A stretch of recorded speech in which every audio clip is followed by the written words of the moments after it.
I didn't kill my wife. I don't care.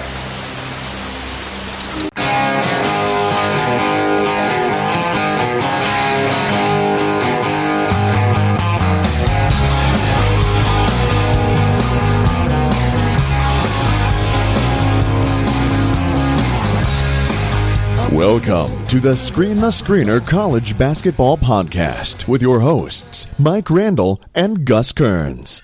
That clip was from the 1993 film The Fugitive, starring Harrison Ford and Tommy Lee Jones.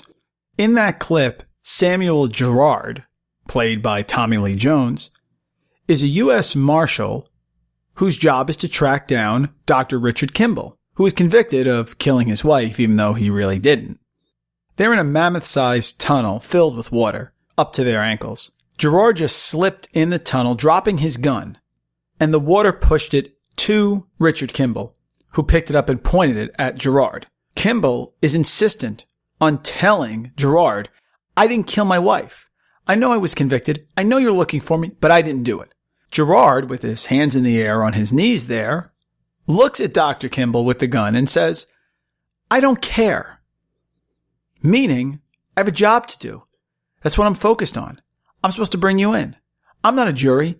I'm not a judge. Tell it to them. But this is my job.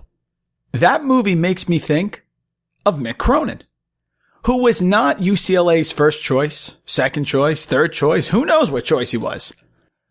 But Mick Cronin, at his press conference when he was hired by the Bruins, basically said, I don't care. I'm the head basketball coach at UCLA. The legendary UCLA program, Paulie Pavilion, John Wooden, and I'm here, and I'm going to enjoy it, and I'm going to focus on making players better, and I'm going to try to win. I don't care about the other stuff. And winning is what Mick Cronin does. Since 2011, here was his record while he was coaching at Cincinnati. 26-9, 26-11, 22-12, 27-7, 23-11, 22-11, 30-6, 31-5, 28-7. That's a lot of winning at Cincinnati.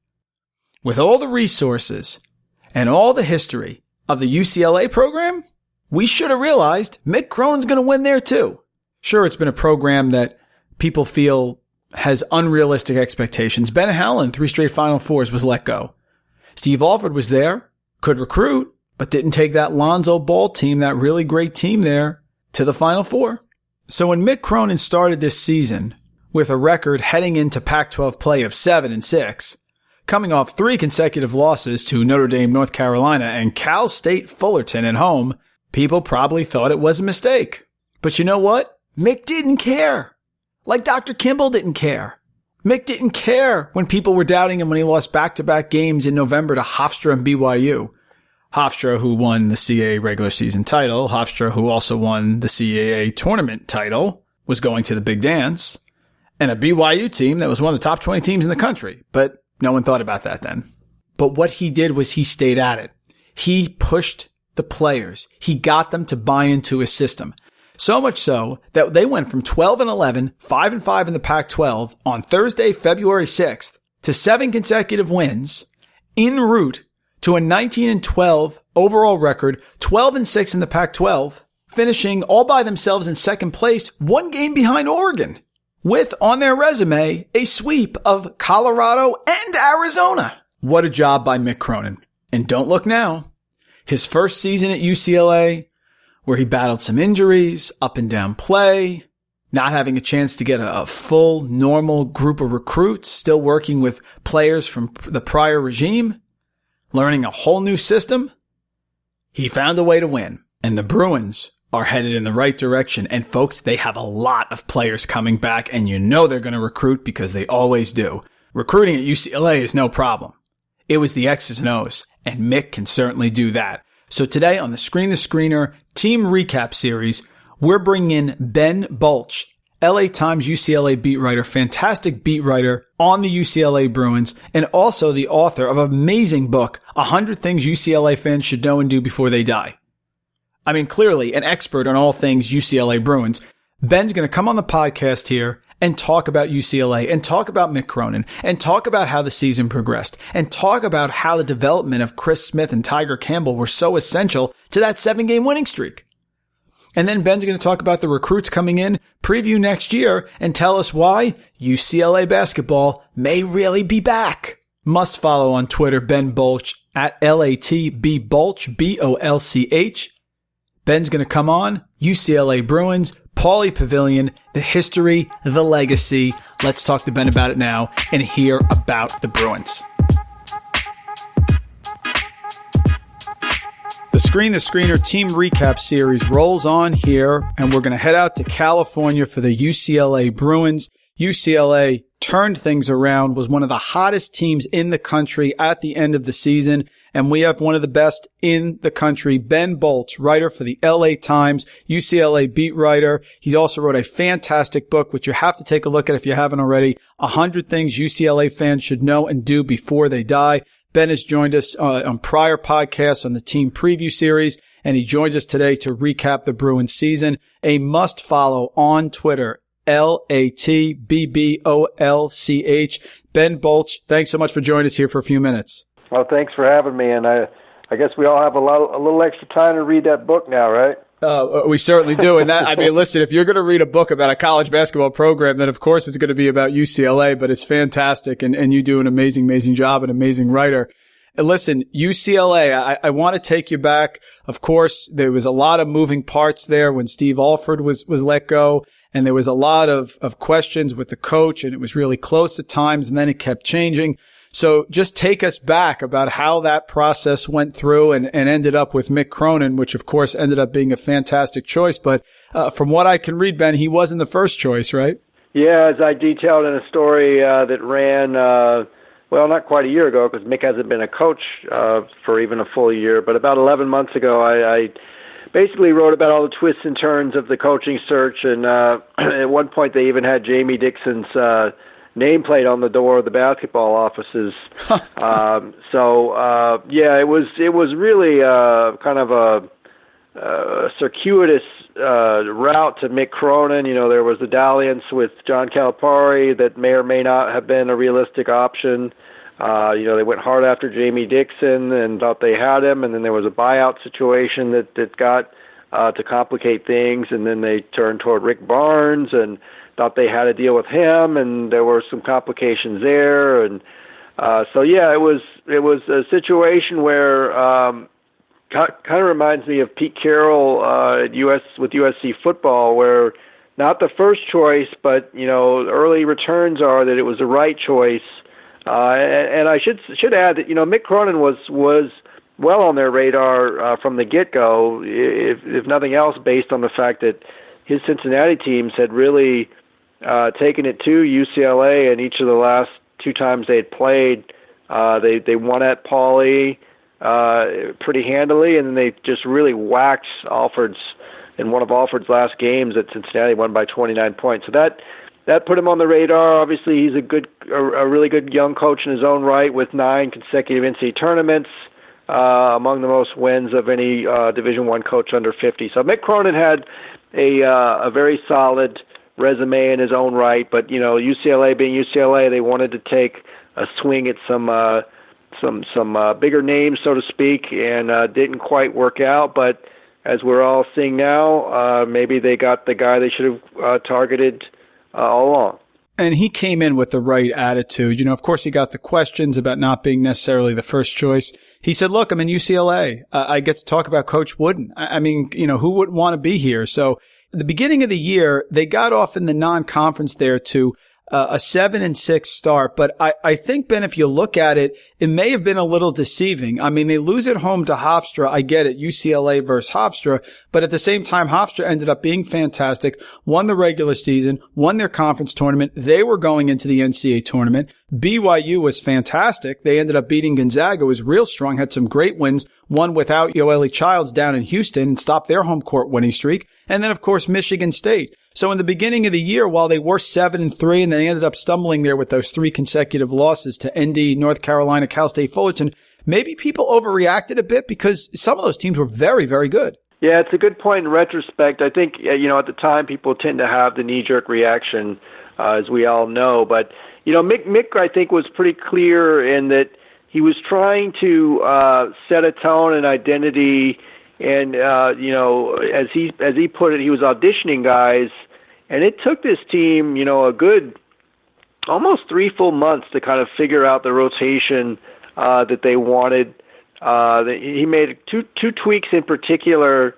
We're putting Jalen Hill as the full-time starting big, and then David Singleton, the shooting guard, once he kind of got back into form. He had a broken foot last year in the Pac-12 tournament, and really kind of slowly rounded into form. But once he got into the starting lineup, those two moves really kind of coalesced in solidifying the team and the rotation.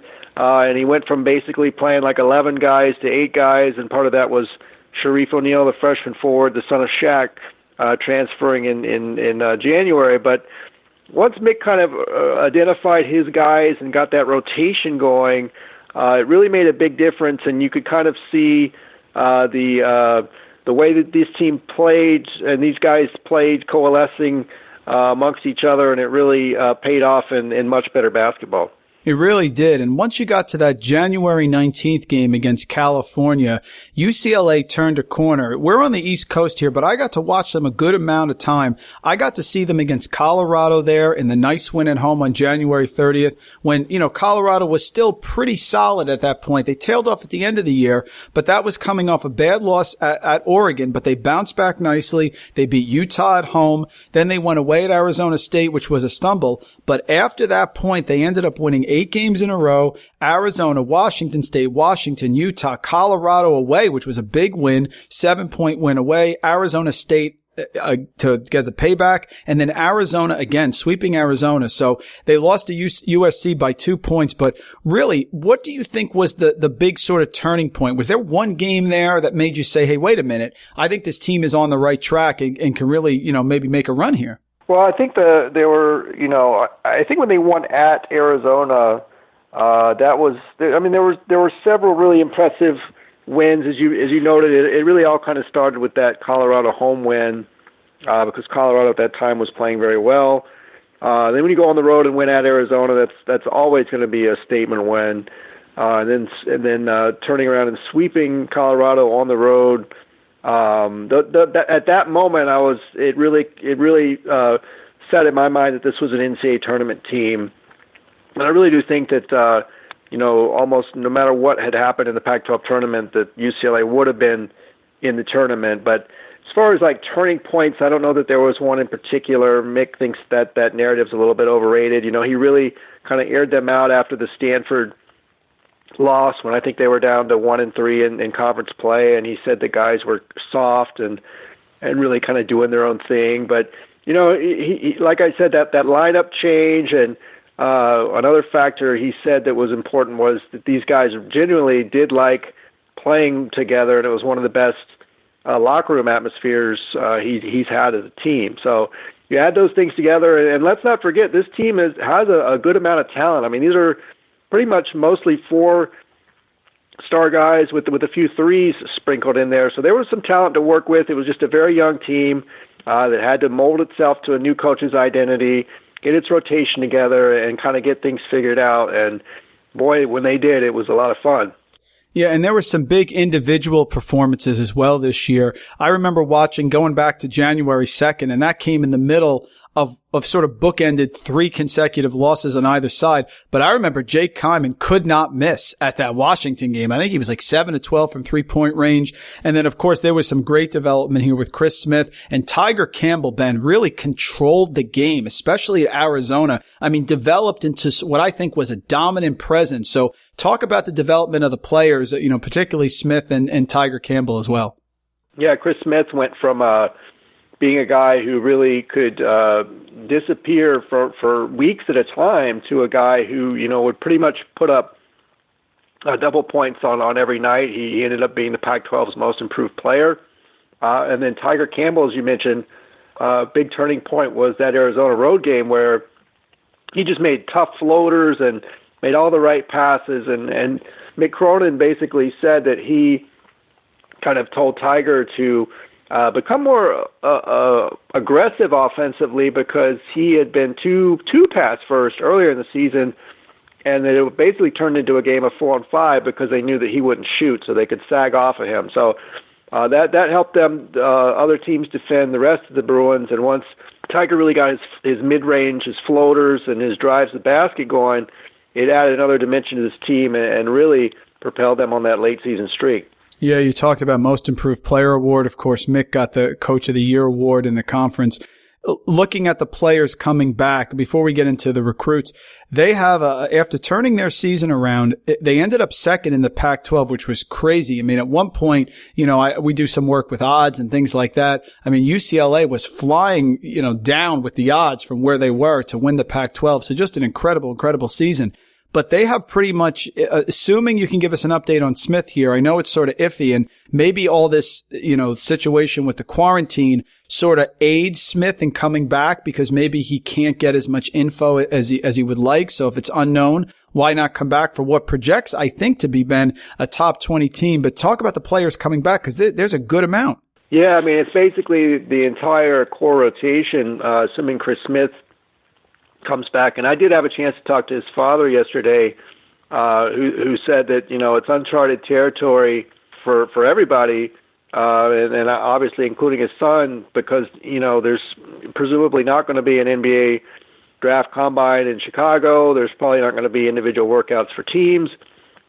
But for a guy like Chris Smith, who's kind of like a fringe second-round player, you got to think that actually would lend itself more toward him returning because he's not going to be able to really leap up any projections based on that. And he also didn't have, a chance to show what he could do in the NCAA tournament on a national stage. So I think all those factors are really kind of working in UCLA's favor. But I do have to say that UCLA has a history of guys leaving early when it was kind of head-scratching moves. Last year they lost their all three leading scorers, Chris Wilkes, Jalen Hands, and Moses Brown, and only Jalen Hands got drafted, and really none of them have really made much of an impact at the NBA level. So UCLA has kind of a history working against it, but I think Chris Smith might be the exception to the rule, and with this kind of unprecedented time here, we could see him come back to UCLA. Do you think the players leaving was a result of the coaching change, Ben, or do you think that even if the coach had stayed, Alford had stayed, it's just sort of, it's a trend. And I'm seeing it nationally with players who are sort of fringe players that you think maybe will be late first round, early second round. And again, you don't know family situations with how it is. Of course, that's individual and private. But if you're a player that's sort of on the fringe, you can come back to a big time program like a UCLA and potentially have a really good team, a top 15, top 10 team, and be a major part. I think coming back would be the move, but it seems like not just UCLA, but across the country, if players are close, they just go. Yeah, there's a million factors, and then obviously it's all individual. I mean, in UCLA's case last year, you had Jalen Hands and Chris Wilkes, who really flirted heavily with going after their freshman year. So to come back for a second year was kind of a widely expected that they were going to go. And then Moses Brown had some other issues I can't really address publicly, but it was going to be hard for him to come back for a second year, and that was kind of widely expected as well. So I don't know that there's anything in the water at UCLA that makes guys want to make that move, but it does seem to be a trend, and as you say, playing out nationally. So that's interesting to see. But like I said, I got a feeling that Chris Smith could be the guy that bucks that trend. So next year already, some of the recruits are coming in. Daishen Nix, 6'5", 205-pound point guard. He's number one in the state in Nevada, number one at his position. You have Jalen Clark already in. He's a 4-star player. Talk about that next year. I mean, is Nix and Campbell? How do you think that could work out? And who are some other players that are on the horizon here? Because UCLA, if you look on some of the sites, is starting to trend towards one of the top classes. And this could go from the beginning of this year where they were predicted 9th in the preseason poll in the Pac-12 to maybe a top 10-ish team next year if things break right with the projections. Yeah, they've got to really like where they are with the mix of guys they've got coming back, and then the two guys that they know for sure coming in, Jalen Clark and Daishen Nix, are really Mick Cronin kind of grinder types, but also Dacian Nix, very, very talented. I won't compare him to Lonzo Ball, but I think he can have that kind of impact in bringing this team together and really elevating it to another level. And that's going to be another selling point for Chris Smith, to have a guy like that feeding him the ball and getting him, the shooter's pocket spots where he can really, elevate his game as well. So, you mentioned Tyger Campbell. I think that they can play together and they can have two kind of ball handlers on the court at the same time. A lot of people are worried about a chemistry disruption with Tyger, taking a back seat. But I think that Mick's smart enough and these guys are unselfish enough that they'll figure it out. They'll work it out. And I'd be surprised if we didn't see those guys playing a lot together. And you mentioned Jalen Clark, a really gritty defender out of Rancho Cucamonga at Awanda High, which produced Darren Collison, another great UCLA player. So I know Mick's excited about him. I know that they're scouring the transfer market that's going to be full of guys. And then, there's other prospects that they're also looking at, like Zaire Williams out of Sierra Chatsworth Canyon. And then now Johnny Juzang, I hope I'm saying that right, the transfer from Kentucky, who could also be in the mix. I know that USC is also, another potential destination for him. So lots of moving parts here, lots of potential lineups. But I have to figure no matter who comes or goes, UCLA is going to be looking really good to start next season. One of the things that's out there in the media, Ben, is that, Ben Hallen was there. He had the 3 straight Final Fours. And then, of course, he was let go, and there were some rumors about the style or things like that. And you can address that. That's your area, of course. My question is, with Mick Cronin, certainly a slower, grinded out style. He was one of the slower paced teams on offense in the Pac-12, but he was very efficient. And of course, he's putting his fingerprints on the team. They were number 1 in conference in offensive rebounding. So talk about that and about how it seems like Mick was able to get the team to play his style. And is that something that you think these players, as they get recruited, will come and play? Is it all about winning, or is there an element of, listen, I want to play a little fast, and maybe that's something that fans and people would want to see, despite the fact that really Mick had great success second half of the year?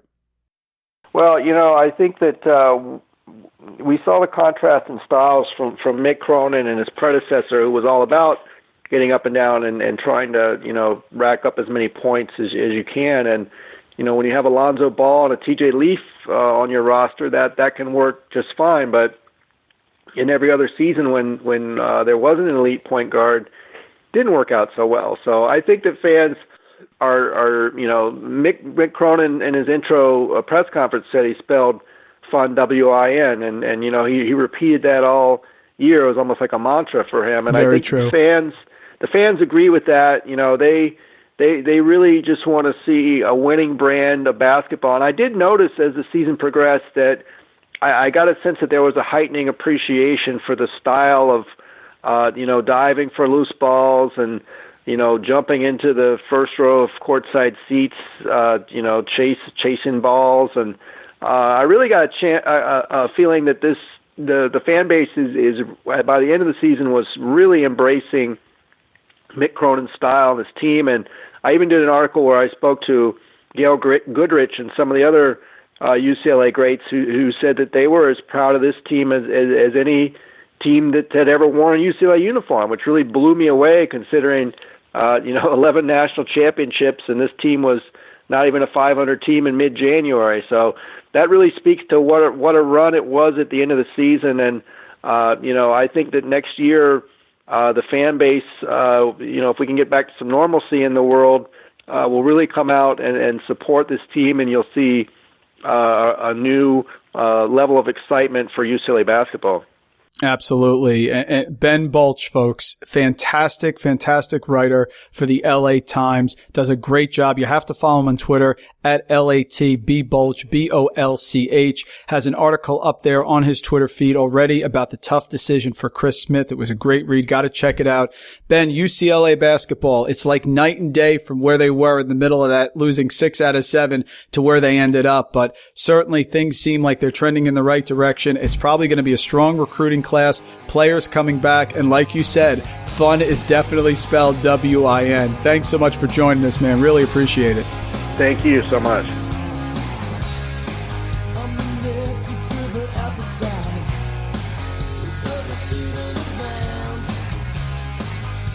Closing the candlelight.